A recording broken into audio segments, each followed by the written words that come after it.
zabranjena je najveća vizija Nikole Tesle o beskonačnoj energiji iz magnetizma i gravitacije.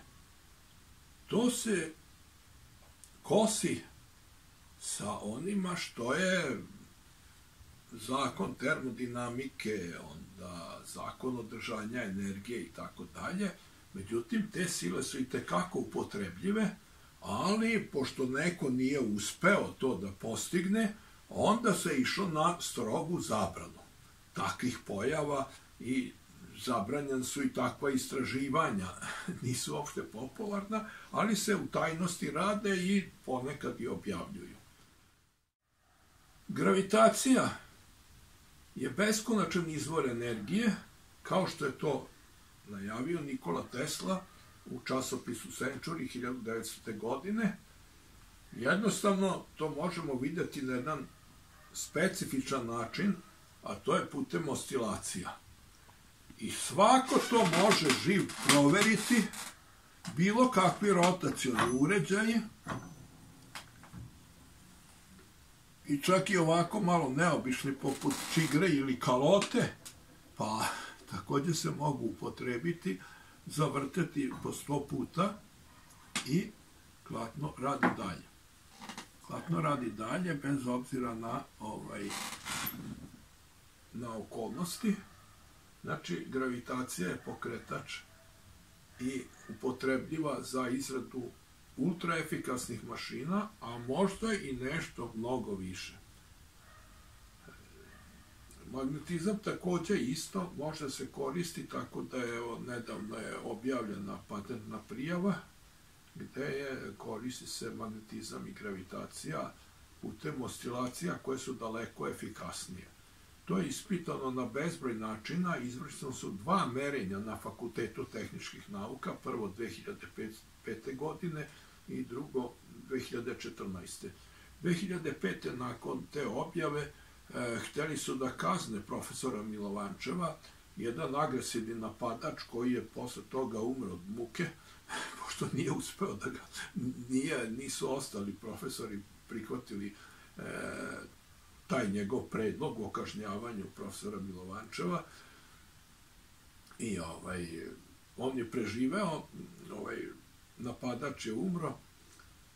Drugi, naravno, opet postoji napadač koji nije tako ni relevantan, niti sposoban, ali progurao se do nekih pozicija. Uglavnom, zašto je to zabranjeno? To sam se uvek pitao i tokom svih ovih godina uspeo sam da odgonetnem na puno mesta o čemu se radi.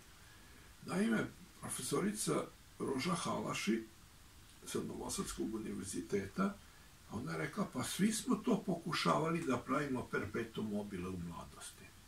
Znači, mislim na svoje kolege intelektualce. Svi. Ja nikad neću reći svi. Pa onda isto jedan moj drugar, fizičar Bora, zaboravio sam ime, nije više među živima, ja to sve pod poligrafom mogu potvrditi i još takvih ima informacija, kada svi smo pokušavali.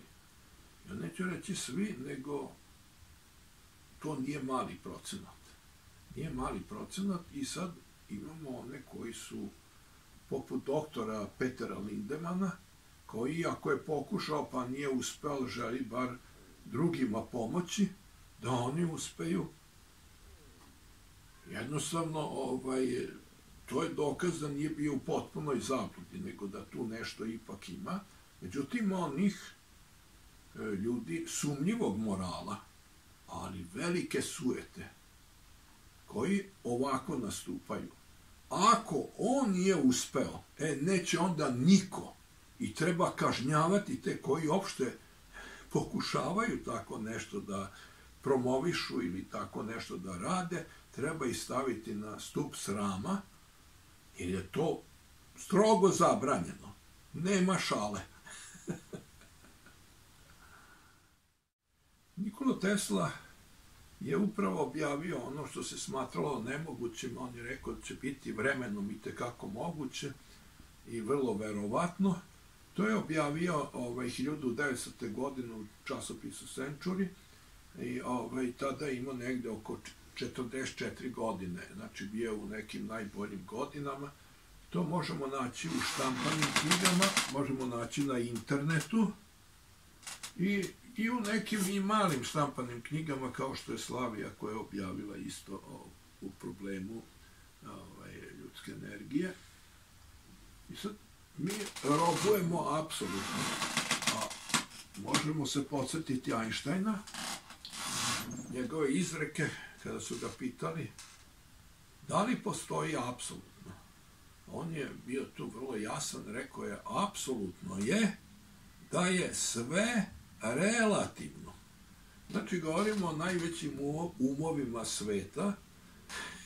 Moramo se setiti naše Mileve Marić koja je dala veliki doprinos, pa da budemo makar malo i patrioti, a da se podsjetimo i naših velikih poznavaoca dela Nikole Tesle. Jedan od njih je magistar Mitar Boroja.